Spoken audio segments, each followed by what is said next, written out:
Good afternoon, everybody. How is all my wonderful subscribers and viewers out there doing today? I hope everybody is having a wonderful day. It's Nikki D, and welcome back to the Nikki D channel. Today, we're going to be doing WWE Top 10 Matches, Episode 5. And in today's episode, we will be talking about the Beast, Brock Lesnar. What's your favorite Brock Lesnar match of all time? Let me know down in the comment section below. You want to say hi? You want to talk about wrestling? Just post a comment down in the comment section below, and I read and reply to every positive message I see. Don't forget to like the video, share the video all over social media, and smash that subscribe button so you could be notified of all my future videos. With that being said, I hope everybody continues to have a wonderful day, and without further ado, let's get to number 10 versus John Cena, SummerSlam 2014. John Cena was on the run of his career at this point. He was proving the world why he is the dynasty that he has become in John Cena, until he ran into a very angry, a very returning, a very I'm targeting John Cena in the WWE Championship attitude in Brock Lesnar. And John Cena was going into this match as the defending champion. Brock was coming in as the challenger. But when these two got in the ring, it did not look like that at all.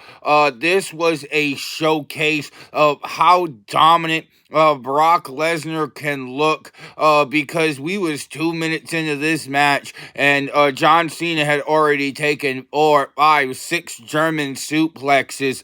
Brock Lesnar tried to hit a F5 and finish him early, but John Cena wasn't having that. So what did Brock Lesnar do? He just continued to go to work. More German suplexes, more F5s is what we saw from the Beast in this match.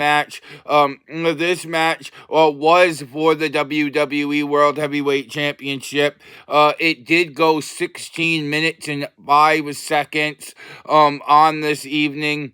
And Brock Lesnar was able to hit 16 German suplexes in this match. When it was all said and done, it was closed out with a dominant-looking F5. 1, 2, 3. Brock Lesnar became the new WWE World Heavyweight Champion.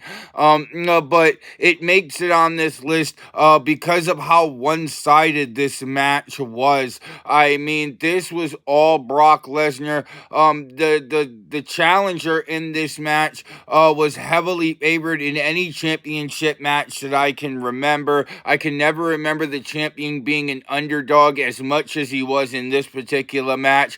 And that just goes out to how strong Brock Lesnar is, how fast Brock Lesnar is, how great of a wrestler Brock Lesnar is, regardless of who he is and how he spits outside of the on the microphone and outside of the ring is a different story. But who Brock Lesnar is as a professional wrestler, this match showcased why he is one of the greatest wrestlers of his era.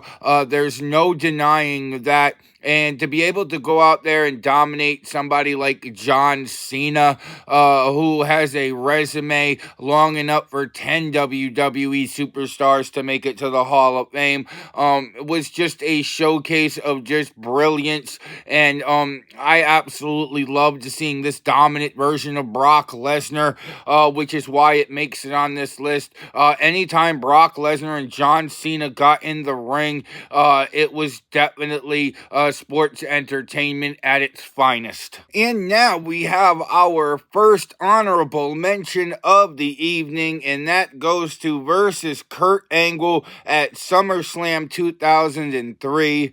The first of two matches on tonight's show where Brock Lesnar did not come out victorious. It was for the WWE Championship, but these two men, every time Brock Lesnar and Kurt Angle got in the ring in 2002, 2003, 2004, it was gold, and that's exactly what we got here. One of the best matches that these two had put on at the time. It went 21 minutes and 18 seconds. Yes, Kurt Angle came out victorious, no, but Brock Lesnar looked so dominant in this matchup. Brock Lesnar was able to hit Kurt Angle with an F5, and he almost won the match a couple of times. Brock Lesnar just was so great. Kurt Angle was great at being able to slow down Brock Lesnar as well. At the time, Brock Lesnar was just coming up of being the next big thing in his rookie run, and Brock Lesnar just didn't look stoppable until he ran into the Olympic gold medalist in Kurt Angle, and Kurt Angle was able to win the WWE Championship at SummerSlam 2003, but Brock Lesnar looked so well in the outing. We got to see a lot of different styles of Brock Lesnar's offense in this matchup, and honestly, I think this match was one of the best matches, not only on the SummerSlam card in 2003, but I would put it up there as one of the best matches in all of 2003. The way that these two brought it, Brock Lesnar had the power advantage, had the speed advantage, but Kurt Angle had some of the best ground and pound tactical wrestling that the WWE has ever seen. So giving these two 21 minutes plus to be able to go out there and, like I say, show the world what they're capable of. That's where legends are made of. And Kurt Angle being in the Hall of Fame, this match is a big reason why. Brock Lesnar, if he ever does join the Hall of Fame, this is going to be one of the big matches why. And honestly, these two really tore it up at SummerSlam 2003. Number 9, versus The Undertaker, No Mercy 2002. These two went one-on-one at No Mercy in 2002 in a demonic Hell in a Cell match. This had everything you could ask for. The spooky Undertaker that can't be stopped inside the Hell in a Cell, meeting the next big thing, the rookie Brock Lesnar, and putting the WWE Championship on the line was just icing on the cake for this match. And honestly, it delivered in every way possible. Brock Lesnar was just outright dominant in this match. It was almost like Vince McMahon said to Brock Lesnar, just let it all loose. And Brock Lesnar just came out and tore this show up. We didn't see a lot of The Undertaker's offense because The Undertaker has become so legendary at being able to sell other superstars, to be able to look like he's worn out, look like he's taken damage, looking like he's laid out and done for. He's really turned that into an iconic gimmick. And he did it here again at the Hell in a Cell match at No Mercy. Brock Lesnar was the WWE champion going into this match, and that fueled up the beast even more. This match did go 27 minutes and 18 seconds, so it's really a testament to the stamina of Brock Lesnar and The Undertaker as well.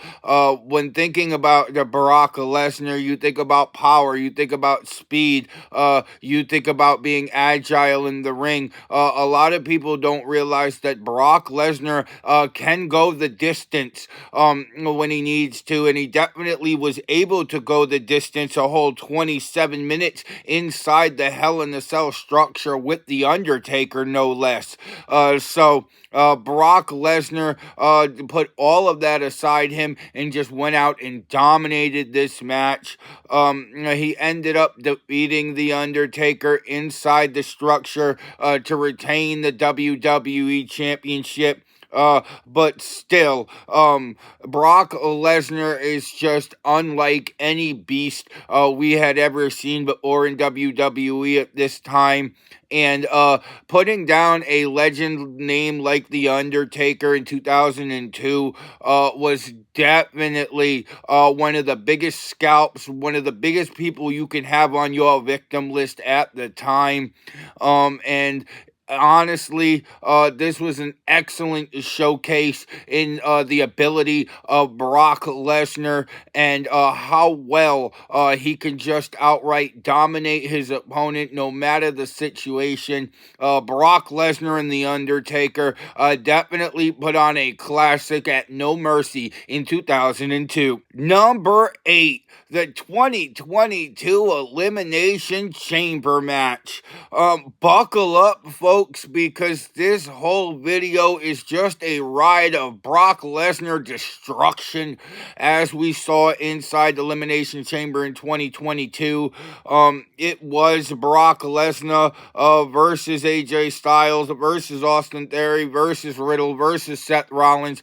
Bobby Lashley was supposed to be in this matchup as he was defending his WWE Championship, and Bobby Lashley just was unable to compete in the pod right off the bat for some reason, and he taken out of the pod and taken to the back, unable to compete. So it left us down to these 5 men, and the first 4 men did pretty well before Brock Lesnar came in. Because let's be honest, we all know Brock Lesnar was coming out the pod last. That's the way WWE handles their business. But AJ Styles, Austin Theory, Riddle, and Seth Rollins put on an excellent show for the first 9 minutes and 55 seconds of this match, and then Brock Lesnar got a pod open, and he came in, and he cleaned house. He eliminated Seth Rollins as soon as he got in there. Then he wasted no time eliminating Riddle, or then a minute later eliminating AJ Styles. Left it down to Brock Lesnar versus Austin Theory for about 2 or 3 minutes. We got a very dominant version of Brock Lesnar in this matchup against Theory. We even saw Brock Lesnar hit an F5 on Theory off the top of the pod, all the way crashing down to the floor. It looked gnarly. It looked nasty. Austin Theory looked like he had gone and became a ghost. I'll put it that way. Because that F5 was just next level, especially for WWE at the time. Brock Lesnar quickly got him back in the ring, F5'd them again, 1, 2, 3, and Brock Lesnar was able to win the WWE Championship and win the match, and it was just another showcase of how dominant Brock Lesnar could be. This match went 14 minutes and 55 seconds. Brock Lesnar was in this match for exactly 5 minutes. That's all it took Brock Lesnar to eliminate not 1, not 2, not 3, but all 4 remaining men inside the Elimination Chamber. It was absolutely next level, and Brock Lesnar had 2 eliminations in the first 20 seconds of being into this match. That's how fast Brock Lesnar came in and took care of business.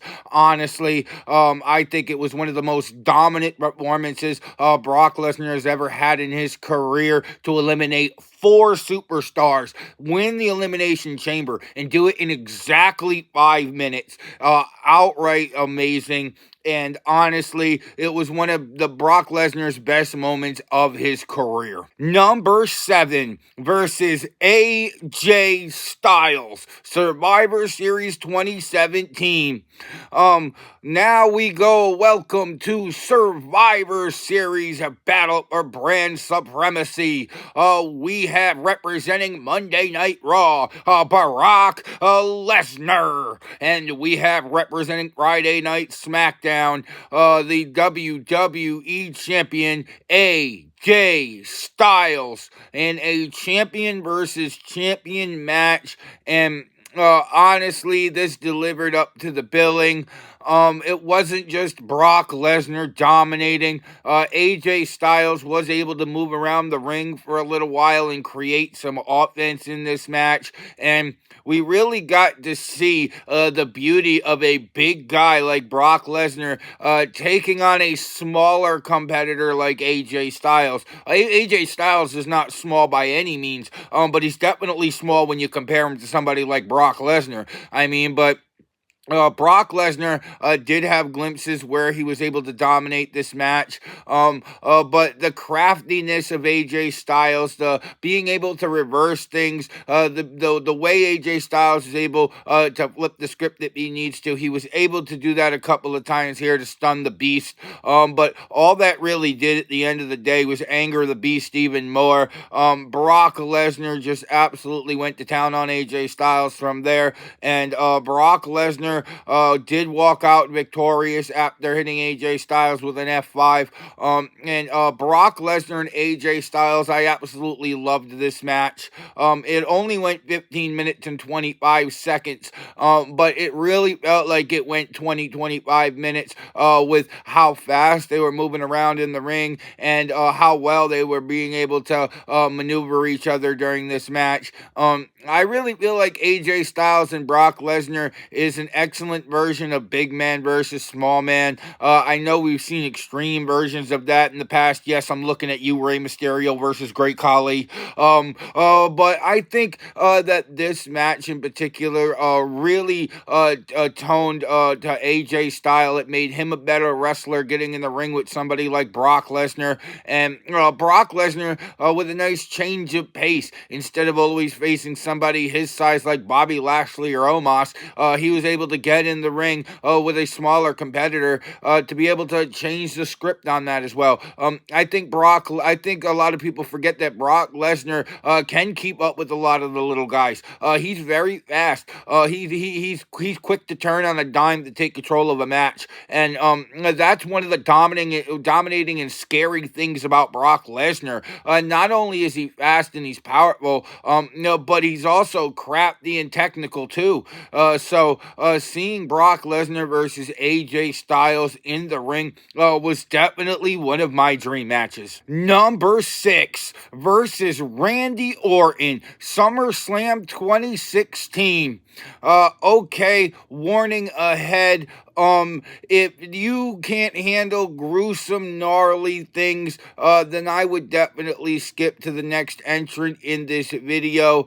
You have been warned that things are about to get graphic. SummerSlam 2016, Brock Lesnar and Randy Orton really went at it. It was a singles match, and it was in the main event slot of SummerSlam, and Brock Lesnar really went to work early in this match.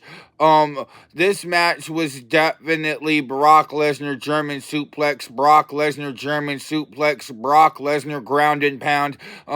Brock Lesnar really took control of Randy Orton. Randy Orton really struggled to be able to get his offense going in the early stages of this match. And right when Randy Orton did, Brock Lesnar was able to come in with a counter almost every single time. And this match is on this list for one particular moment. We've talked about how dominant Brock Lesnar can be, how fast he can be, how agile. In this entrant, we're getting a more vicious side to the beast, as Brock Lesnar was able to hit an elbow shot on Randy Orton's head that really busted him open, left Randy Orton laying face first in a puddle of his own blood. That happened at SummerSlam. Brock Lesnar did end up winning this match, but the thing that people remember is Randy Orton being busted open, and it was not a pretty sight. It did illustrate just how far Brock Lesnar is willing to go to win a match. It did that, but this is something that probably shaved a few years off of Randy Orton's career. There's no denying that. But Brock Lesnar still looked outright dominant throughout about 80% of this match. Even before that, we got a showcase of Brock Lesnar hitting German suplexes, Brock Lesnar hitting F5s, Brock Lesnar getting down in the ground and pounding, really dominating Randy Orton. It really showcased what Brock Lesnar can do in the ring, and when these two got in the ring, it was absolutely gnarly. It turned stomachs for some people at the time. They weren't used to seeing things like that in 2016 in WWE, but the storyline was so great for it, and even after SummerSlam, they still told a great story through it. I think it was one of those angles, but still, it was one of the more gnarlier moments in 2016, and Brock Lesnar versus Randy Orton at SummerSlam of 2016 was absolutely insane. Number 5 versus Eddie Guerrero. No Way Out 2004. This match is the second of two matches in this episode where Brock Lesnar actually did not come out victorious. But this match was absolutely amazing from start to finish. This match between Brock Lesnar and Eddie Guerrero was absolutely next level. We saw a lot of Brock Lesnar's offense early on in this match. Brock Lesnar was not playing around with Eddie Guerrero, really being able to dominate the ground and pound aspect of wrestling. But Eddie Guerrero really did a great job of being the cockroach in this match that won't die. And it was amazing how much offense Brock Lesnar got in, and how many times we thought he was just going to simply retain the WWE Championship, but Eddie Guerrero able to kick out at 2.99 so many times, which really showcased the resiliency of Eddie Guerrero, and he was able to ride that throughout a lot of this match, being able to weather a lot of Brock Lesnar's offense. And when the chips came down, Eddie Guerrero was actually able to step up to the plate and be able to capture his first and only WWE Championship. It was probably the greatest Eddie Guerrero moment of all time. But Brock Lesnar looked just so great in this outing. It really showcased Brock Lesnar's ability to be able to look great in a loss, because you don't really see that these days. Brock Lesnar, through all the offense at the kitchen sink he had at Eddie Guerrero, he dominated about 75% of this matchup. We saw German suplexes. We saw F5s. We saw even the audience counting just to see Eddie get his shoulder up right before 3. I mean, this match was everything that you want in a match out of a big man versus a little man. And this really delivered. I really feel like this is one of the best big men versus little men matches WWE WWE has ever done. Well, let's be honest, because the Great Khali and Rey Mysterio was clunky. The Great Khali with really anybody was clunky. They tried to do it with Kane and Rey Mysterio, and it didn't really work out as well. But Brock Lesnar versus Eddie Guerrero was absolutely amazing. I'd probably say it was the best match in all of 2004. I mean, you had the go home story with Eddie Guerrero, but you had the dominant Brock Lesnar that probably learned so much from being in the rings with somebody like Eddie Guerrero.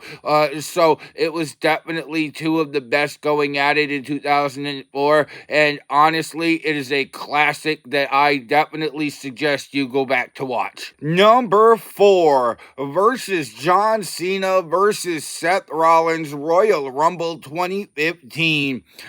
This was a triple threat match as Brock Lesnar was defending the WWE World Heavyweight Championship against John Cena and Seth Rollins in a triple threat match at the Royal Rumble. And this was a great triple threat match.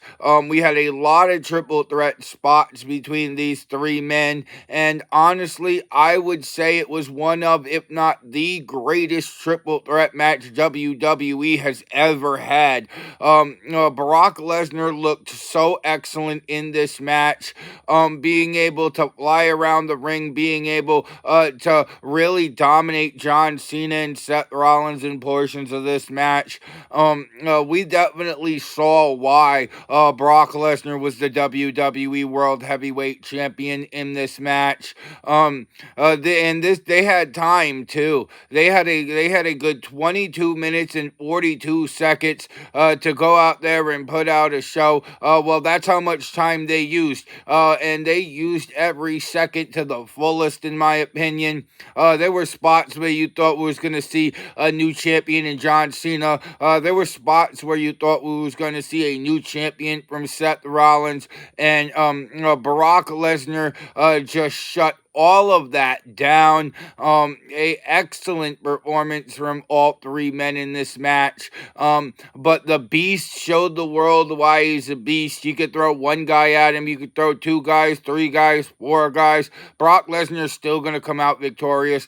We saw that earlier in the video inside the Elimination Chamber, and we're seeing it again here. Brock Lesnar did walk out victorious in this triple threat match as he retained the WWE World Heavyweight Championship. But still, at the end of the day, when the dust settled, John Cena lost nothing in this match. Seth Rollins lost nothing in this match. Brock Lesnar walked out with the WWE World Heavyweight Championship, but he had that. And honestly, I feel like all three men did an excellent job in their roles at the match, and Brock Lesnar just looked like a tank in this match, and he was not stopped in this match, and it was a great showcase of how dominant Brock Lesnar can be, whether it's a one-on-one match, a triple threat match, a fatal four-way match. Brock Lesnar is going to come out and dominated in this match as well. And honestly, I feel like not only is this the greatest triple threat match to ever happen in WWE, but I feel like it's one of the greatest and most dominant matches that Brock Lesnar has ever had as well. Number 3, versus The Rock, SummerSlam 2002. We go all the way back to 2002 for this one, as we had rookie Brock versus Prime Rock, and this was a matchup that was probably one of the best matchups in all of 2002, in my opinion. I mean, Brock Lesnar just came in to this match like a tank, really pinned Rock in the corner, got him weak early in this match, and The Rock really struggled to be able to show a lot of offense early in this match. The Rock did come into this match as the champion. Brock Lesnar came in as the rookie challenger, and Brock Lesnar just showed out in this match, almost like he had snapped right before the bell rung, kind of like Festus used to do with Jesse and Festus. If you know, you know. But Brock Lesnar and The Rock was definitely a great match. The Rock did try to get his offense in, but sometimes being too flashy is going to cost you. And Brock Lesnar was able to capitalize on that a few times in this match, as the rookie Brock Lesnar just came out and put a dominant display of offense out there against The Rock. And The Rock was really excellent at being able to sell this match too. We've seen how well Rock can sell Austin with the stunner. So seeing The Rock really get beat down by Brock Lesnar is what we got a lot in this matchup. This matchup did go 15 minutes and 58 seconds. So they had a good 16 minutes out there. And Brock Lesnar at the end of the day had to prove to be too much for The Rock, as Brock Lesnar was able to beat The Rock with an F5, win the WWE Undisputed title for the first time in his career. And at that point, a beast was born, and The Rock did everything he could. He followed his script all down to the T, but destiny called for the beast to be born on that night, and on that night he was born. But Brock and The Rock put on an absolute clinic in this match. Honestly, The Rock probably wouldn't be the superstar he is today without this match, and same with Brock Lesnar. I mean, Brock Lesnar went on to have a career only Brock Lesnar can have. So seeing rookie Brock really take the torch from The Rock was absolutely next level. And if you haven't seen these two square up at SummerSlam 2002, you should definitely go check out these two giants going at it at SummerSlam. Number 2 versus Kurt Angle, SmackDown, September 18th, 2003. Kurt Angle defended the WWE Championship in a 60-minute Iron Man match against Brock Lesnar, and this is a test of endurance. This really proves why Brock Lesnar can go the distance when you need him to.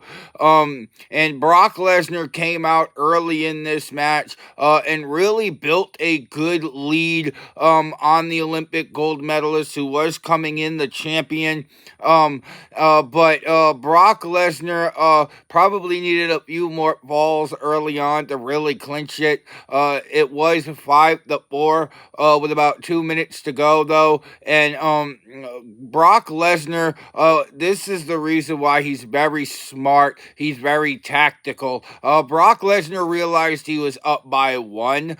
Getting out of the ring and taking as much time off of the clock as you can, being ahead, will get you a better chance at winning the match. And it was cinematic poetry at its finest when we came down to the final seconds, and Kurt Angle having Brock Lesnar in the ankle lock in the final seconds, only for Brock Lesnar to not tap and be able to hold on till the bell to avoid Kurt Angle tying it up and setting it to sudden death, was definitely a great touch, and it showed just how much of a beast Brock Lesnar really is. I mean, he was in this match for an hour, 60-minute Iron Man match. I don't need to tell you how long the match went. It went 60 minutes, and Brock Lesnar was able to walk away with a 5-4 victory over Kurt Angle in probably one of the best Iron Man matches in WWE history.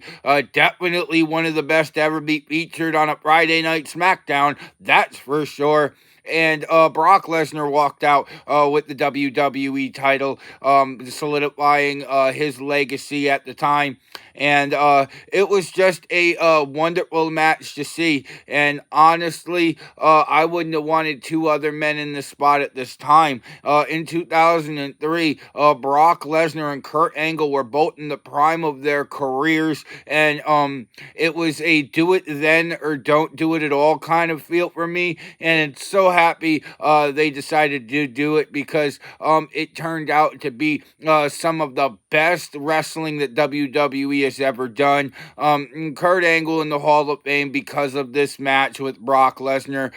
Brock Lesnar will be in the Hall of Fame one day if he decides to go that route, because of this match. And Brock Lesnar just looked like an absolute beast in the ring. He did an excellent job of being able to smash up Kurt Angle throughout this match. And honestly, it was one of the most dominant performances of Brock Lesnar's entire career. And in my opinion, it is the second best match in Brock Lesnar's career. Only two. And before we get to number one, we have our second honorable mention of the evening. And that one goes to versus Daniel Bryan, Survivor Series 2018.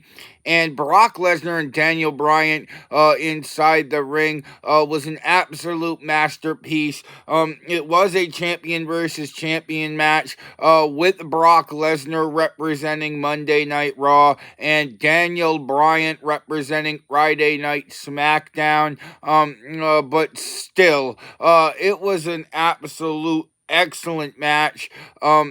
Daniel Bryan did an excellent job in this match of grounding Brock Lesnar and being able to put him in submission holds early on, which really helped Daniel Bryan. But Brock Lesnar is just built different. Brock Lesnar is going to go out there and dominate you whether you're winning this match or not.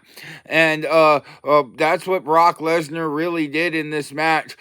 He showed the world why everybody is so scared to face this man in a match, because he comes in with pure domination. He's 6'4", 6'5". He's 290 pounds. He is built like a brick house, and when he comes in with the speed that he does, he shuts down anybody. Daniel Bryan was no exception to that. This match did go 18 minutes and 50 seconds though, so it did have a good few minutes of really back and forth action.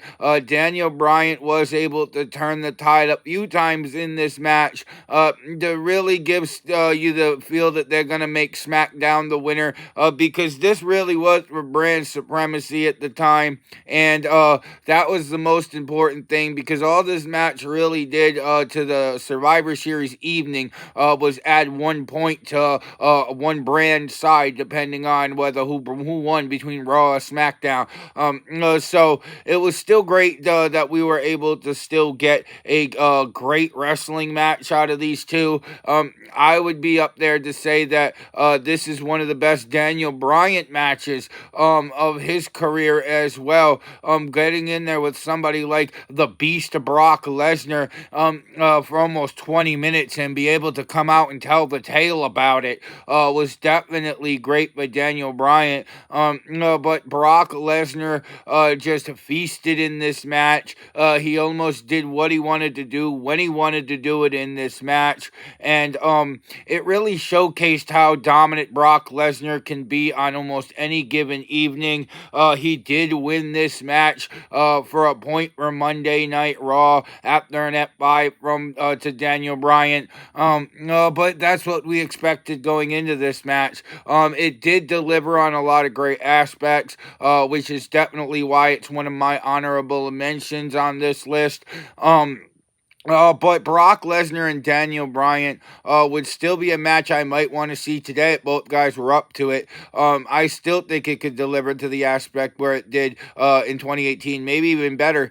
Time will tell with that. But honorable mention here. Now, let's get to number one. Number one, versus The Undertaker, WrestleMania 30.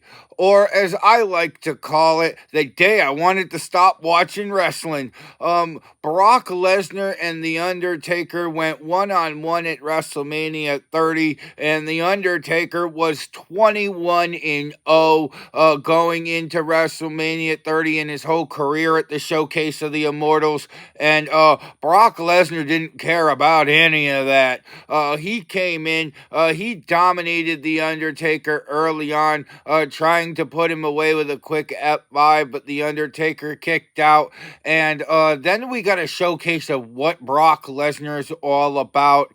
German suplexes started to be delivered to The Undertaker, and Brock Lesnar really was able to showcase what he could do on the grandest stage of them all against The Undertaker, who had never been beaten at WrestleMania before. The Undertaker did try to rally at points. He was even able to hit a tombstone pile driver on Brock Lesnar, which Brock Lesnar was able to kick out to the shock of The Undertaker when everyone thought he was going to go 22-0. But this match was definitely a great match for what it was. Brock Lesnar quickly was able to come back with a second and third F5, but The Undertaker did not want to stay down at that point. And then this match went into the deeper waters. This match went 25 minutes and 12 seconds. The Undertaker tried to hit a tombstone pile driver, but was unsuccessful on Brock Lesnar. And Brock Lesnar put it away after hitting another F5 to The Undertaker. 1, 2, 3. The day the streak died, Brock Lesnar walked out victorious, snapping The Undertaker's undefeated streak. And you could talk about winning titles all you want to. Brock Lesnar is a multiple-time WWE champion. Brock Lesnar, Money in the Bank winner. Brock Lesnar, Elimination Chamber winner. But Brock Lesnar, it was the 1 in 21-1 when it came to The Undertaker. When you're talking about ending a streak that long and that legendary, that's on a whole other pedestal in my opinion, which is the reason why it is number 1 on this list. The Undertaker and Brock Lesnar still put on a great match, especially with where The Undertaker was in his career, because this wasn't The Undertaker that was in his prime anymore. This was an Undertaker that was just sitting a couple of years away from retirement. So maybe in 2002 this would have been better, but still happy to see that they did it at WrestleMania 30. It was a great way, because The Undertaker didn't want the streak to last forever either, so he does feel like it shouldn't have ended on this evening, but it did, to the hands of the beast of Brock Lesnar, and because of that, in my opinion, this match is Brock Lesnar's greatest match of all time. And wow, what a great show.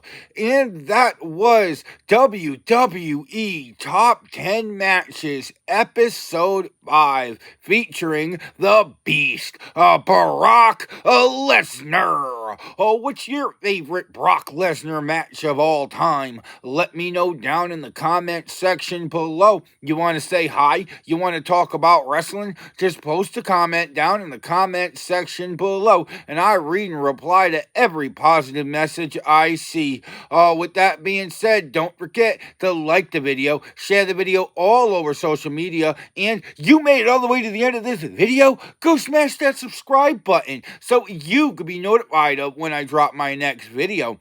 And if you want to see some more of me, Nicky D, then go check out another one of my videos, because I got hours of content that'll keep you entertained well into the evening. With that being said, I hope everybody has a wonderful evening. I'm Nicky D, this is the Nicky D channel, and I will see all y'all beautiful people next time. Bye, y'all!